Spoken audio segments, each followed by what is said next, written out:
Okay, Bea, ang pag-uusapan natin ngayon ay patungkol sa mga trematodes or flukes. So what we have here is a diagram ng life cycle ng trematodes or mga flukes, Be. So itong mga flukes na to, let's think of flukes as parang alinta or slag na may dome shape tapos yung ilalim nila ay flat lang. No, so ang ginagawa nila same lang sa mga tapeworm, nagsasak sila ng nutrients sa isang host para mabuhay sila. So dependent sila sa host nukan. Pero then again, this is the cycle na yung mismong fluke or trematode, mangingitlog yan, be. Tapos yung itlog na yun, be, mamimisa, magiging larvae. Itong larvae ngayon, pwede mag-travel yan sa, sa ilog or sa kanal.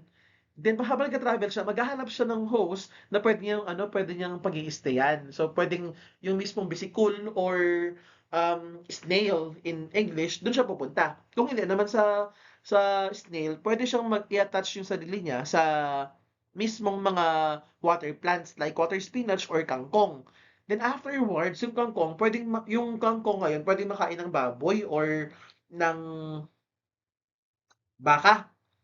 Then afterwards, pag nakain na ng baka yung ng baboy yung kangkong na contaminated ng ah, flux larvae, yung larvae ngayon or sis mismo mapupunta sa karne ng baboy. Then afterwards, yung karne ng baboy, kakainin mo ngayon, hindi siya naluto ng maayos, undercook siya, saka mapupunta sa katawan mo, tapos saka siya dadami sa katawan mo. Sa kanya, tatargetin yung particular part na dapat niyang targetin. Again, this is parasitology, so we're dealing with parasites. And bear with me as I share my personal understanding with such topic. So, trematodes ang topic ngayon patungkol sa mga flukes. So, the first one that is provided here is Schistosoma species.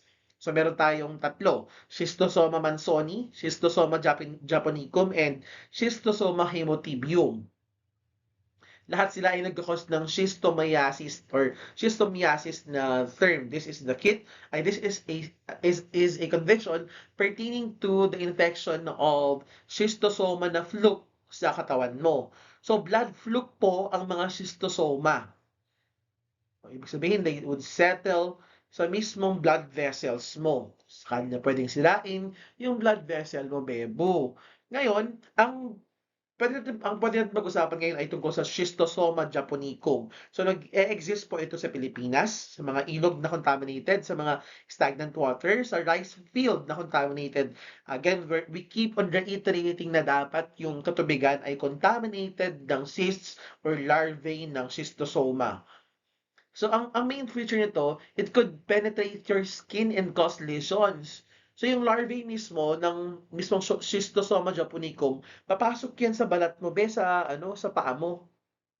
So ipe-penetrate niya hanggang sa pupunta siya sa mga blood vessel mo. Sa kanya unti-unting sisirain yung blood vessel mo. Pwedeng ganun kasi yun, Juan.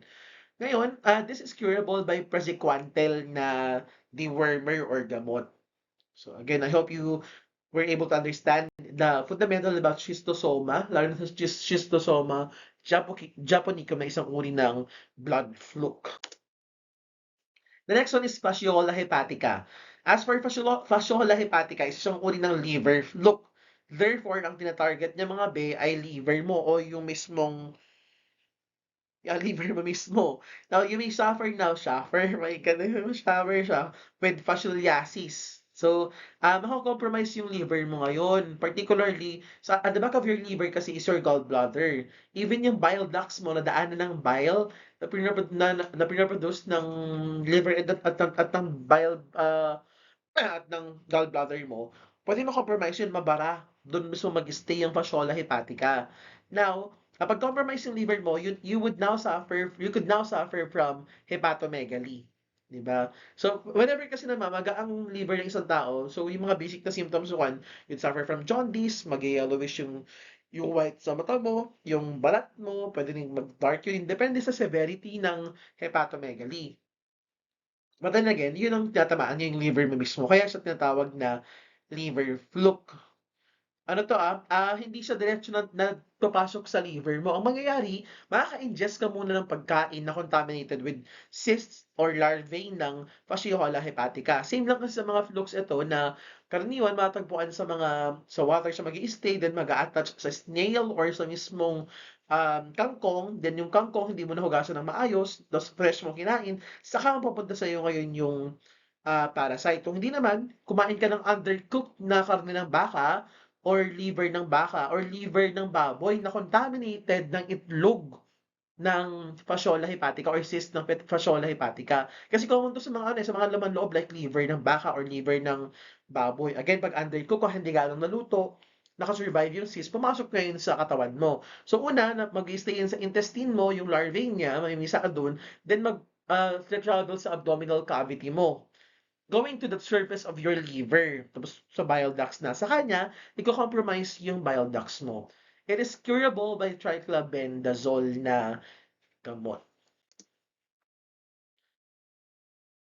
The next one is Paragonimus westermani. As for Paragonimus westermani, this is known as the lung fluke.